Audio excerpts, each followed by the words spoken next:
Thank you for listening to the Gospel Road. We'll look at 1 Timothy 2. Hopefully you're having a good Friday. Some are off today, some are not. I found myself pretty much working the entire day. I had a bunch of things I had to catch up on. And technically, it's a holiday for us.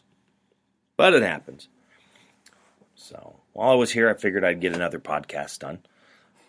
Otherwise, we'll see. Anyways, my mind is just not there. I'm completely losing it, I swear, with the whole restrictions and all that. It's finally bleeding into mine. 1 Timothy 2. That's what we're going to look at today.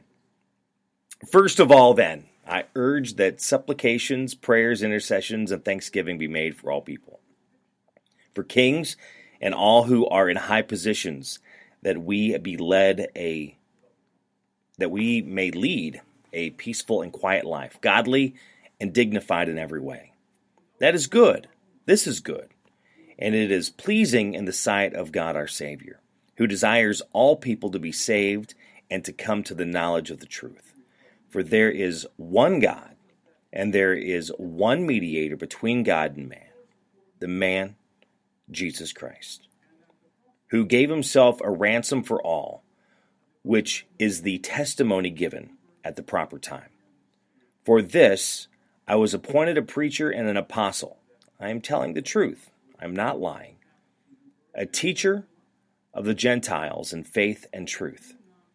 I desire then that in every place the men should pray, lifting holy hands without anger or quarreling.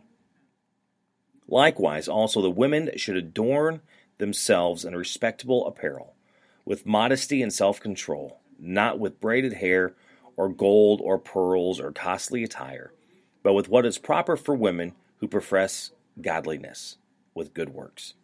Let a woman learn quietly with all submissiveness.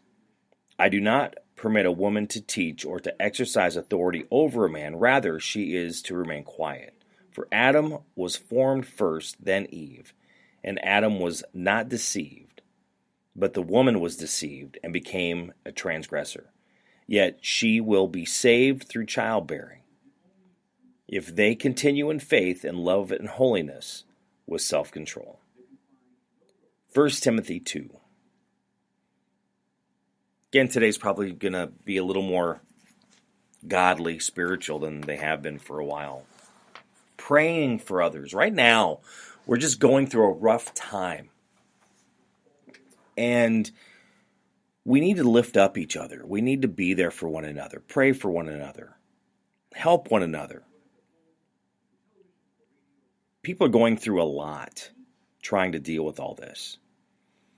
And I see this a lot when I go through and read the Bible about being dignified, quiet, godly, peaceful. Lead a peaceful and quiet life. I can honestly say I have not always done that. But it's remembering that we need to help each other be the best that they can be, to bring out what it is that they can do, what they can be. I think we forget that. I know for a long time I did, because we just get so tired of dealing with the day-to-day. Again, with everything happening right now with the pandemic worldwide, it's really causing people to slow down. I know in many ways I have had to slow down, but in many ways things have gotten busier too, trying to, get things rearranged and done and figured out, and how are we going to do this and how are we going to do that. And I know others have kind of fell into that area too, but there are many that all of a sudden their life has been completely interrupted. Things that they normally would do, they're not able to do. They're not able to get out. They're not able to see people like they normally do. And it's really messing with their head. we need to remember that we are to be there for them the best way that we can.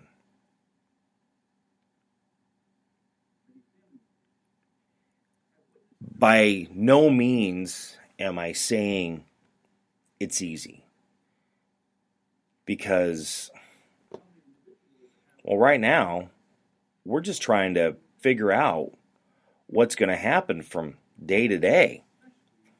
And by any means, that certainly is not going to help.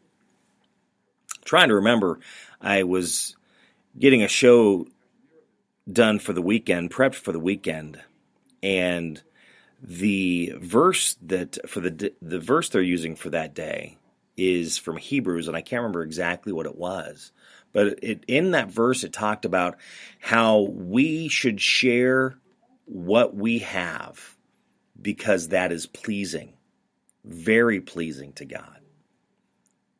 When people are down and we have extra to help them. I know we hear about the news, we watch the news, and everyone's buying up the toilet paper and buying up the paper towels, and you're not able to get it when you go to the store, because let me tell you, I've got it on my list every week to, not that we're in dire need, but just in case I can get some, just to stay ahead. And no matter what, you just can't. I swear everybody in central Iowa should have an entire room full of toilet paper right now. It feels like it. But with those, there have been people that have ended up with extra toilet paper, hand sanitizer, that they're now sharing and giving it to neighbors and people that are in need because they're not able to find it.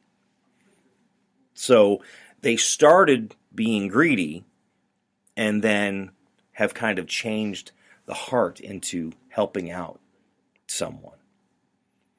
What are we doing right now to help people? Again, I know I've talked about this when you're trying to help a coworker or help a family member. You're trying to help somebody be better, to be the best that they can. What are we doing right now when people are really grasping at straws because we do not know what's going to happen tomorrow? It's all day to day. How are we helping them to be the best that they can be? How are we helping them deal with the way life is right now? How are we helping them if they are in need?